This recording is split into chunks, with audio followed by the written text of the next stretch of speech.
Monsieur Martinez, vous êtes venu aujourd'hui sur le site de la clinique de l'Ormeau Centre à Tarbes apporter votre soutien aux salariés en grève. D'abord, qu'est-ce que vous leur apportez concrètement? Est-ce qu'il y a une aide financière de la part de votre syndicat? Le soutien, on l'a apporté depuis le début, mais il y a besoin de concrétiser un soutien qu'on peut appeler moral. Vous savez que j'ai écrit, je suis intervenu auprès de la ministre du Travail personnellement il y a quelques jours. Et je suis maintenant ce conflit personnellement. Au-delà de mon soutien, c'est le soutien de toute la CGT. Je pense que c'est important de donner une dimension nationale à un tel conflit. Et puis, effectivement, il n'y a que ceux qui n'ont jamais fait grève, qui parlent de la grève parfois avec dédain, comme certains patrons ou certains ministres qui ne savent pas que quand on fait grève, on n'est pas payé. Et donc, il y a besoin aussi d'être très matériel parce que derrière ces salariés qui sont en grève, ce sont des familles et il faut apporter un soutien aussi financier. Il y a une collecte nationale qui a été ouverte parce que évidemment à la fin du mois, il faudra payer le loyer, il faudra payer pour manger, il faut payer l'éducation des enfants. Donc la lutte, c'est ça, c'est le soutien moral, le soutien financier, l'intervention directe. Voilà, c'est un vrai conflit, quoi. Qu'est-ce qui, dans ce conflit ici à Tarbes, dans le Haut-de-Pyrénées, vous paraît particulièrement emblématique, vous qui avez une vision un peu nationale du mouvement social?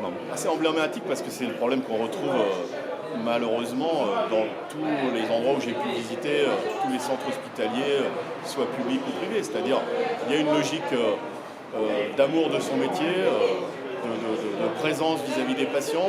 C'est des professionnels, il y a un côté humain qui est très fort chez ces personnels.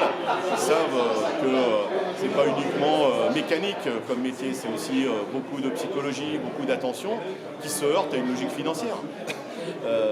Face à des personnels qui sont auprès des patients, il y a d'autres, des directions d'entreprise, qu'ils soient publiques ou privées, parce que c'est la même logique malheureusement, qui pensent bénéfices, certains pensent même dividendes aux actionnaires, et évidemment c'est incompatible avec qualité des soins, aide aux patients.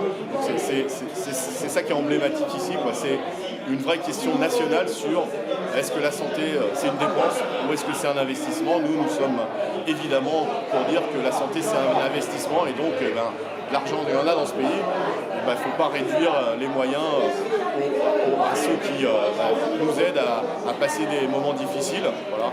C'est pour ça que c'est emblématique. 17 de ces salariés sont assignés devant le tribunal de Tarbes mardi prochain. Est-ce que pour vous c'est quelque chose de semblable à d'autres affaires comme on a pu les voir ces derniers mois? C'est malheureusement ce qu'on vit partout. Qu'est-ce qu'ils demandent ces salariés? On a un problème, que ce soit autour de la table et on discute, il y a des revendications, et bien face à eux, on oppose le tribunal, l'assignation, c'est ce qu'on retrouve dans beaucoup de conflits. Et c'est pour ça que ça traverse là aussi ce conflit.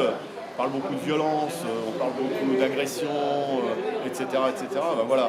Il y a des salariés qui veulent discuter autour de vrais problèmes. Et la réponse en face, c'est vous êtes des voyous, vous êtes des excités, des extrémistes, et on va régler ça au tribunal. C'est évidemment une logique qui est inacceptable. Et c'est pour ça que là aussi on peut faire des parallèles avec d'autres affaires où face à des salariés qui défendaient leur entreprise, qui défendaient l'emploi, eh bien, on les a traduits au tribunal en les faisant passer pour les pires voyous. Vous savez, quand le patron du MEDEF parle de la CGT comme la compare à une organisation terroriste, je ne crois pas qu'il y ait beaucoup de terroristes tel qu'on l'entend dans ce pays, ici dans cette clinique. Parmi le personnel de la polyclinique et en particulier parmi les grévistes, il y a de nombreuses femmes. Est-ce que vous avez le sentiment qu'aujourd'hui en France, la place des femmes dans le monde du travail est remise en question ou fragilisée? C'est pas un sentiment, c'est une réalité. C'est les femmes qui souffrent le plus, soit parce qu'elles sont cantonnées à du temps partiel, soit parce qu'on les occupe à des tâches qui ne sont pas correspondantes à leur qualification. Et puis, il faut le dire, il y a un problème d'égalité des salaires entre les femmes et les hommes. Il y a 26% d'écart de salaire entre les femmes et les hommes. C'est proprement scandaleux. Et aujourd'hui, on entend une petite musique qui remonte sur l'idée que les femmes, pour régler le chômage, il faudrait qu'elles restent à la maison. Elles montrent que non seulement elles sont dignes, qu'elles ont toute leur place au travail et qu'en même temps, elles sont capables de se mobiliser, de recréer du collectif, du lien collectif pour défendre pas leurs intérêts, mais une conception de la santé, une conception du travail. C'est aussi pour ça qu'il faut leur tirer notre chapeau. Une autre caractéristique de cette grève à la Polyclinique de l'Ormeau, c'est qu'elle est soutenue par ce que le syndicat CGT appelle l'interprofessionnel. Quel est l'intérêt de cette démarche interprofessionnelle selon vous ? La CGT, elle a des revendications, elle a des repères, et notamment sur la santé.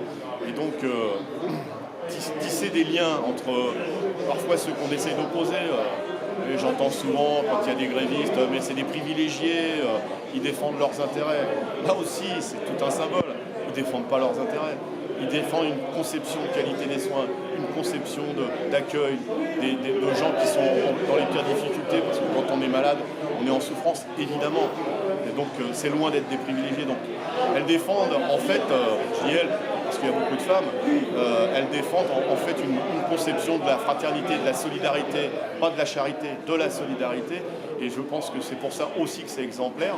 Mais ça permet de créer des liens, Ce qui s'est passé hier avec le loto qu'elles ont organisé, le monde qui est venu, la présence aux manifestations, ça montre bien qu'il y a besoin d'une société plus fraternelle où on défend des mêmes valeurs, mais pas des valeurs de l'argent, pas des valeurs de la rentabilité, des valeurs humaines.